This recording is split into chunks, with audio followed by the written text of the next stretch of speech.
অনেকে আমাকে অনেকবার জিজ্ঞেস করেছেন যে কানাই, রুক্মিণী হলো তোমার অর্ধাঙ্গিনী, তাহলে কেন ওর এই যাত্রা এত কঠিন হলো? কেন তোমার এই অগাধ অখণ্ড ভালোবাসা পাওয়ার জন্য ওকে এত কঠিন পরীক্ষার সম্মুখীন হতে হলো? আসুন আমি আপনাকে একটা কথা বোঝাই। অগাধ অখণ্ড ভালোবাসার এই পথ তা তো কঠিনই হবে। এবার এরকমই এক যাত্রা করতে হয়েছে রুক্মিণীকে, পরিশুদ্ধ ভালোবাসা বুঝতে পারার যাত্রা। এমন ভালোবাসা যা কিনা ক্রোধ, ভয়, মোহ, অধিকার, অহংকার, হিংসা এই সমস্ত বিকারের ঊর্ধ্বে। এবার এই যাত্রায় ওকে সাহায্য করবে রাধা। আর শুধু তাই নয়, আমি আপনাকে বলি, সংসারের প্রত্যেক নারী এই যাত্রা করে থাকেন। এবার যে নারী এই যাত্রার শেষ পর্যন্ত পৌঁছতে পারেন, তিনি এক উচ্চ স্তরে পৌঁছে যেতে পারেন, যেখানে তাকে বলা হয় অর্ধাঙ্গিনী। রাধা রাধা। সমস্যা। এবারে বলুন, সমস্যা কার জীবনে নেই? প্রত্যেকের জীবনে সমস্যা থাকেই। হ্যাঁ ঠিক আছে, জীবন আছে যখন, তখন সময়ের সাথে সমস্যাও আসবে। কিন্তু প্রত্যেক সমস্যাই কি সময়ই নিয়ে আসে?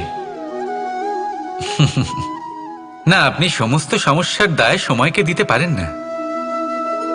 বেশিরভাগ সমস্যা তো এমন হয়ে থাকে যাদের আমরা নিজেরাই ডেকে আনি। হে সমস্যা, এসো, আমি তোমার জন্য অপেক্ষা করছি। কিভাবে? এবার এটা নির্ভর করছে আপনার হ্যাঁ বা না এর ওপরে। বেশিরভাগ সমস্যাই এই জন্য আসে যেহেতু আমরা বারবার হ্যাঁ বলতে থাকি, আর বেশিরভাগ সমস্যা এই জন্যই আসে যেহেতু আমরা সঠিক সময় না বলতে পারি না। সেই জন্য না ভেবেচিন্তে কোনো কথা বা কোনো প্রস্তাবের সমর্থন করলে তা আপনাকে খুব বড় বিপদে ফেলে দিতে পারে। সেইখানেই কখনো না না বলতে পারা তা আপনাকে তার থেকেও বড় বিপদে ফেলে দিতে পারে। তাই মনে রাখবেন এই অত্যন্ত জরুরি শিক্ষা, সব সময় খুব ভেবেচিন্তেই হ্যাঁ বলবেন আর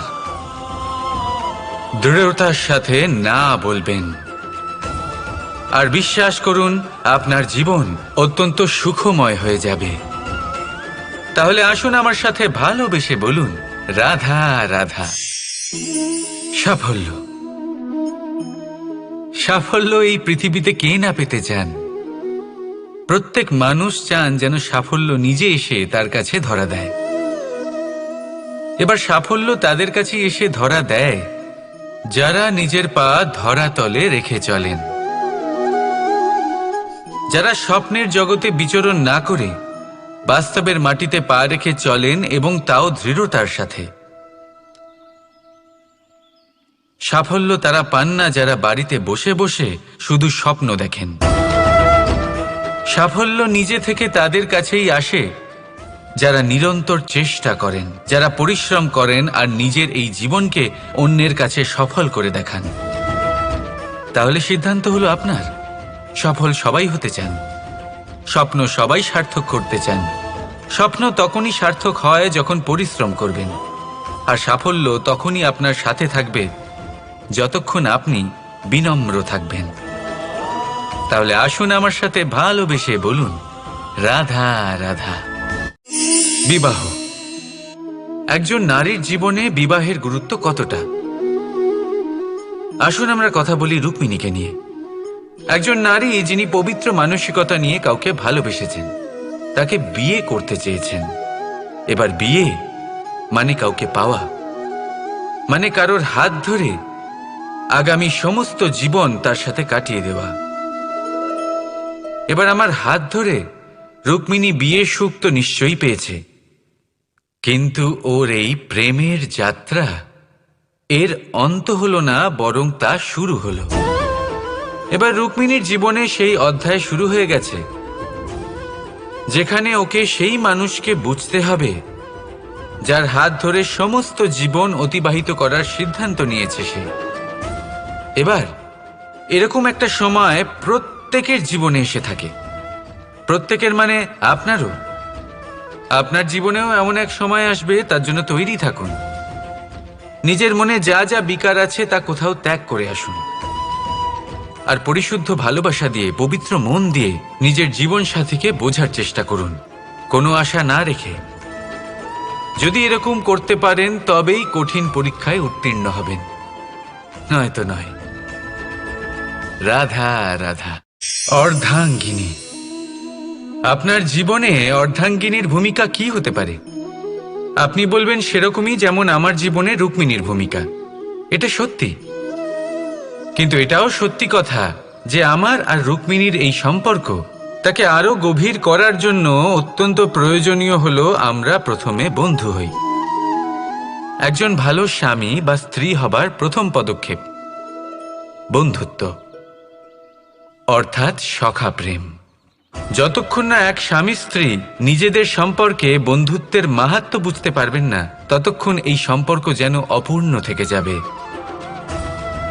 আর তারপর এই সম্পর্কে জন্ম নেয় সেই অনুভূতি, যেমন অধিকার, যেমন অভিমান। এই দুই ভাবনা যা এই সম্পর্ক ভাঙার প্রথম পদক্ষেপ হয়ে থাকে। সেই জন্য নিজের দাম্পত্য জীবনে অধিকার ফলানোর আগে নিজেকে জিজ্ঞাসা করুন, আপনি কি আপনার জীবনসঙ্গীর সব থেকে ভালো সখা হতে পেরেছেন? সম্পর্ক আরো উন্নত হবে। রাধা রাধা। কিছু মানুষ এরকম ভেবে থাকেন যে পরিশ্রম করার দরকারটাই বা কি? এই প্রকৃতি আমাদের সবকিছু দিয়েছে, জন্ম দিয়েছে, জীবন দিয়েছে। এই প্রকৃতিই আমাদের পালন পোষণও করে নেবে। এবার আপনি বলুন, কখনো দেখেছেন সিংহকে কারোর সেবা করতে? দেখেননি তো। কখনো আপনি দেখেছেন পাখিকে চাকরি করতে? দেখেননি তো। তাও নিশ্চয়ই তাদের পেট ভরে। চলুন, আপনার এই কথা আমি মেনে নিলাম। এবার আপনি আমার একটা কথার উত্তর দিন। আপনি কখনো দেখেছেন কোনো প্রাণী নিজে হেঁটে এসে সিংহের মুখে এসে বলছে যে আমাকে আপনি খেয়ে ফেলুন, আমাকে নিজের খাদ্য করে নিন, নিজের পেট ভরিয়ে ফেলুন? এরকম তো কখনোই হয় না। সিংহ নিজের খাবার বনেই পেয়ে যায়, কিন্তু শিকার তাকে নিজেকেই করতে হয়। যদি এটা না করে তাহলে সে অনাহারে মরে যাবে। যদি কথা বলা হয় পাখির, তাহলে বলি প্রকৃতি ওকে খাবার নিশ্চয়ই দিয়েছে, কিন্তু সেই খাবার খুঁজে নিতে হয় তাকে নিজেকেই। নিজেকে বাঁচিয়ে রাখার জন্য বাসা বানাতে হয় তাকে, যার জন্য অত্যন্ত পরিশ্রম করতে হয়। এই পরিশ্রম থেকে বিমুখ হবেন না, কারণ এই পরিশ্রমই অনেক দূর পর্যন্ত আপনার ভাগ্য বানাতে পারে। জীবনের সামনে এগোনোর জন্য আপনাকে পরিশ্রম করতেই হবে। তাহলে আসুন আমার সাথে ভালোবেসে বলুন, রাধা রাধা। লক্ষ্যে পৌঁছানো অত্যন্ত কঠিন হয়। কেউ ভাবেন যে কেন এত কঠিন হয়, কেন এত কষ্ট করতে হয় লক্ষ্যে পৌঁছানোর জন্য? এই লক্ষ্য সরলভাবে কেন আমার কাছে চলে আসে না? চলুন আপনাকে একটা কথা বলি, যদি আপনার লক্ষ্য কঠিন না হয় তাহলে তাকে পাওয়া আপনার পক্ষে অসম্ভব হয়ে উঠবে। লক্ষ্যে পৌঁছানোর এই রাস্তায় আপনি যে কড়া রোদের সম্মুখীন হন, যার থেকে আপনি দূরে পালাতে চান, সেই রোদ আপনাকে প্রেরণা যোগায় যে আপনি এগোতে থাকুন। ভাবুন একজন যাত্রী যে কিনা নিজের লক্ষ্যের দিকে যাচ্ছেন, সেই পথে উনি যদি একটু ছায়া পেয়ে যান আর উনি ওখানে বিশ্রাম নেন, তাহলে তার সাথে তার ভাগ্য গভীর নিদ্রায় সেখানে বিলীন হয়ে যায়। তাই পরিশ্রমের কড়া রোদের থেকে কখনো দূরে পালাবেন না। জীবনে শুধু সামনে এগোতে থাকুন দৃঢ়তার সাথে। আর লক্ষ্য সরল হোক, কঠিন হোক বা অত্যাধিক কঠিন হোক, একটা কথা মনে রাখবেন, যে জীবনের লক্ষ্যে পৌঁছতে পেরেছে সে লক্ষ্য প্রাপ্তির জন্য আফসোস কখনোই করে না। রাধা রাধা।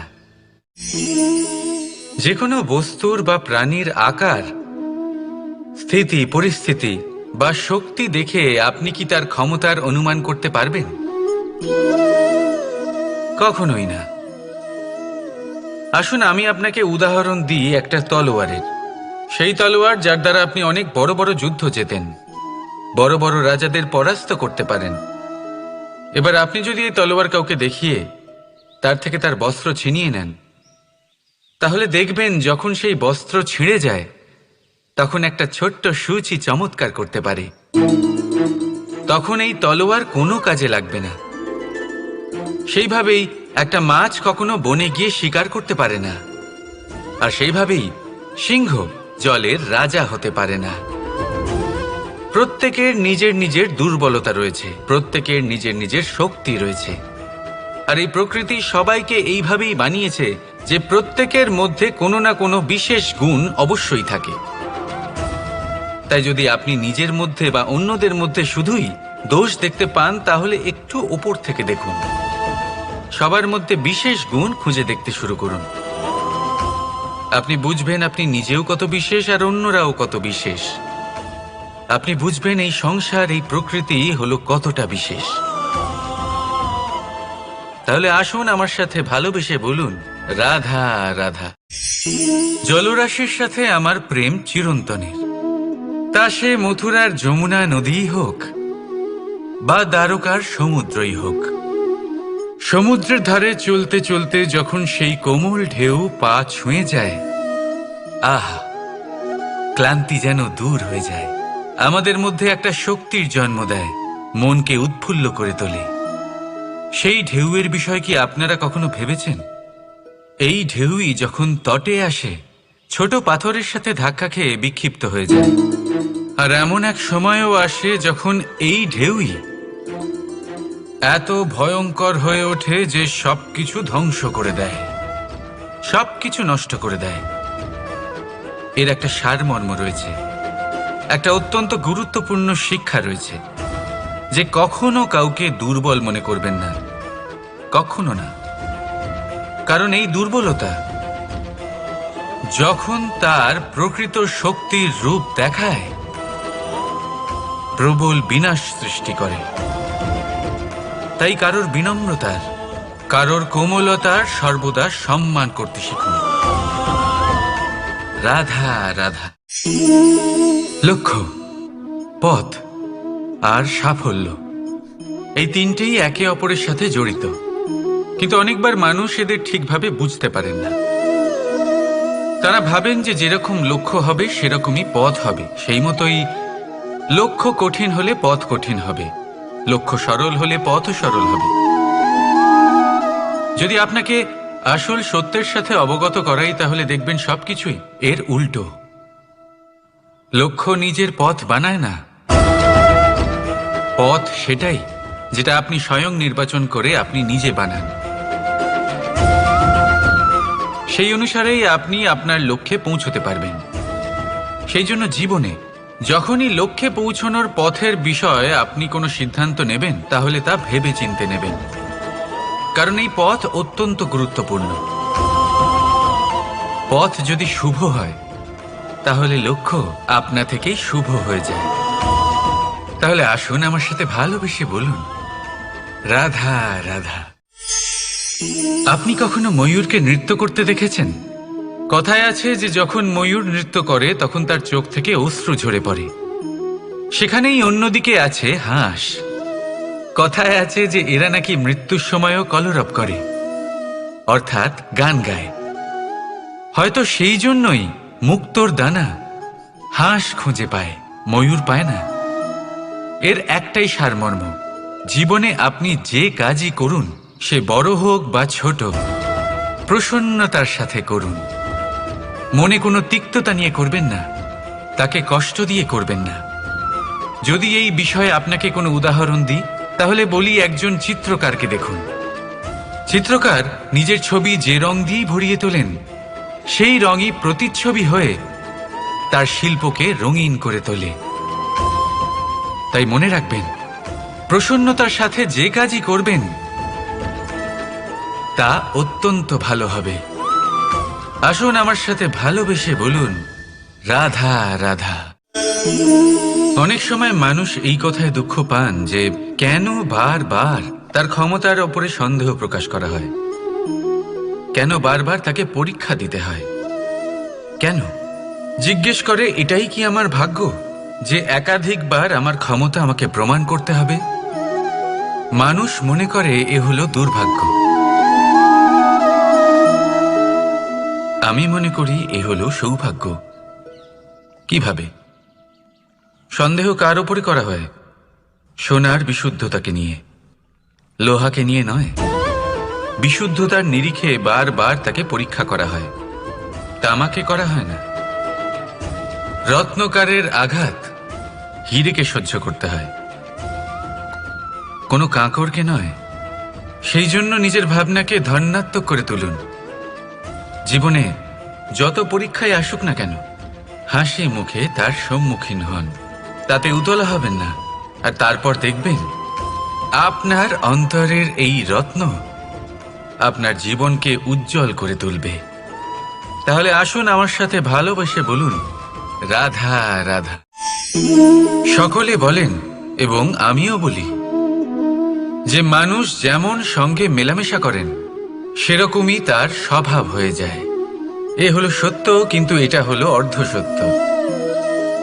হ্যাঁ, বৃষ্টির ফোঁটা যখন সাপের মুখে যায় তখন তা বিষে পরিণত হয়, তাই যখন ঝিনুকের মধ্যে যায় তখন তা মুক্ততে পরিণত হয়। কিন্তু কোনো ব্যক্তির স্বভাব এ হলো অত্যন্ত গুরুত্বপূর্ণ। কোনো এক ফুলের কথা ভাবুন, সেই ফুলের সাথে জড়িত সেই কাঁটাগুলোর কথা ভাবুন। সহস্র বছর ধরে সেই কাঁটা ফুলের সাথেই লেগে রয়েছে, কিন্তু আজও সেই বিধেই যায়, সেই যন্ত্রণাই দেয়, সুবাস ছড়ায় না। কেন? কারণ বিধে যাওয়া কাঁটার স্বভাব হয়। এটা বুঝে নিন। সর্বপ্রথম নিজের মনের ভাবকে বদলাতে শিখুন, তারপরই আপনার সঙ্গের প্রভাব পাল্টাতে পারে। আর যদি আপনি এরকম করেন তাহলে আপনার জগৎ প্রশান্তিতে ভরে যাবে। তাহলে আসুন আমার সাথে ভালোবেসে বলুন, রাধা রাধা। এই পাত্র দেখছেন আপনারা, কি সুন্দর এটা। জলকে শীতল রাখে আর ঘরকে সুন্দর। এবারে ভাবুন, যদি এই পাত্র আমার হাত থেকে পড়ে যায় তাহলে ভেঙে গেল, তাই না? এবার কি হবে? আপনি বলবেন সহজ ব্যাপার, আরো একটা পাত্র কিনে নাও, এক মুদ্রায় পেয়ে যাবে। এই পাত্রের বাস্তবিক মূল্য আপনি যদি জানতে চান তাহলে সেই কুম্ভকারকে জিজ্ঞাসা করুন, যিনি এই পাত্র বানিয়েছেন। কতটা পরিশ্রম করতে হয়েছে ওনাকে তা জিজ্ঞেস করুন। সর্বপ্রথম তিনি সেই মাটি মেখেছেন, তারপর তাকে চাকায় বসিয়ে গঠন করেছেন, তারপর কতবার চেষ্টা করে তাকে সঠিক আকার দিয়েছেন, তারপর আগুনের তাপে পুড়িয়ে তাকে কঠিন বানিয়েছেন, তারপর রং করে তাকে সাজিয়ে আমাদের সামনে প্রস্তুত করেছেন। এত পরিশ্রম দ্বারা তৈরি এই পাত্র আমরা স্বল্প দামে নিজের করে নিলাম। এটাই হয় পরিবারের সাথেও। অনেক সময় মানুষ আবেগের বশে, স্বার্থের কারণে এই পরিবারকে ভেঙে ফেলে। কখনো ভেবেছেন সেই মাতা পিতার বিষয় যারা সেই পরিবারকে গড়ে তুলেছেন, তাকে আগলে রেখেছেন, পালন পোষণ করেছেন? কখনো ভেবেছেন সেই বিষয়ে?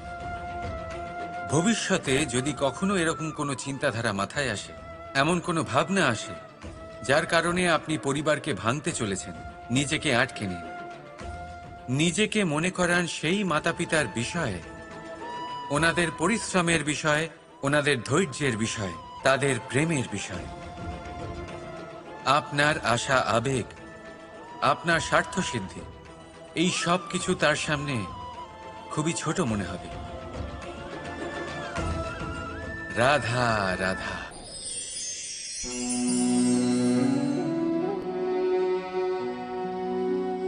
করে দিলাম শেষ। সংসার সর্বদা কৃষ্ণকে এই কথা শোনাবে যে কৃষ্ণ নিজেই নিজের মামার হত্যা করেছে।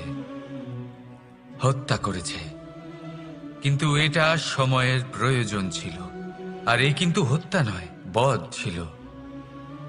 আর ব্যক্তি নিজের বধ নিজেই ডেকে আনে। এই সংসারে এগিয়ে চলা অতি আবশ্যক, কিন্তু কোথায় নিজেকে থামাতে হবে সেটা জানা তার চেয়েও বেশি আবশ্যক। আর যে এটা বুঝতে পারে না তার অন্ত সুনিশ্চিত। যে ব্যক্তি নিজের ভুল বুঝতে পারে তার মুক্তি লাভ হয়, আর যে স্বীকারও করতে পারে না তার বধ সুনিশ্চিত। মথুরার রাজা কংস, তার বধ এই জন্য হয়নি কারণ সে আমায় হত্যা করার প্রয়াস করেছে, আমার মাতা পিতা বা আমার দাদুকে বন্দী করেছে।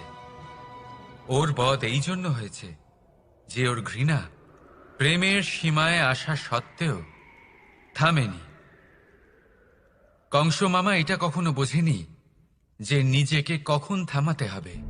আর যা কিছু সে করেছে, যত পাপ সে করেছে, তা নিয়ে কখনো মন্থনও করেনি। অনেকবার বোঝানোর পরেও সব সময় প্রেমের থেকে মুখ ফিরিয়েছে। আর কি করল? শুধুই ঘৃণার দ্বারা এই ভালোবাসার ক্ষতি করার চেষ্টা করল। তাই মনে রাখবেন, এই সংসার, এর জীবন শক্তি হল প্রেম। আর যে এই প্রেমের ক্ষতি করার চেষ্টা করবে তার অন্ত, তার বধ সুনিশ্চিত। রাধা রাধা। সূর্যের তাপ এতটাই প্রখর হয় তা সমস্ত বনস্পতিকে শুষ্ক করে দেয়। পুকুর হোক, নদী হোক, সরোবর হোক, সমস্ত শুষ্ক হয়ে যায়। কিন্তু আপনি কখনো শুনেছেন সূর্যের তাপে সমুদ্র শুকিয়ে গেছে? এমন কখনোই হয় না। আর এর পেছনেই লুকিয়ে রয়েছে এক অমূল্য জীবনের শিক্ষা। সমুদ্রের মতো নিজেকে ধৈর্যশীল করে তুললে, নিজেকে সংযমী করে তুললে, সূর্যের তাপ আপনার কোনো ক্ষতি করতে পারবে না। আপনার অন্তর থেকে সেই তাপ বাষ্পায়িত হয়ে মেঘ তৈরি হয়ে সূর্যকে ঢেকে দেবে। আর তারপর হবে শুধু সাফল্যের বৃষ্টি। তাহলে আসুন আর আমার সাথে ধৈর্যের সাথে বলুন, রাধা রাধা।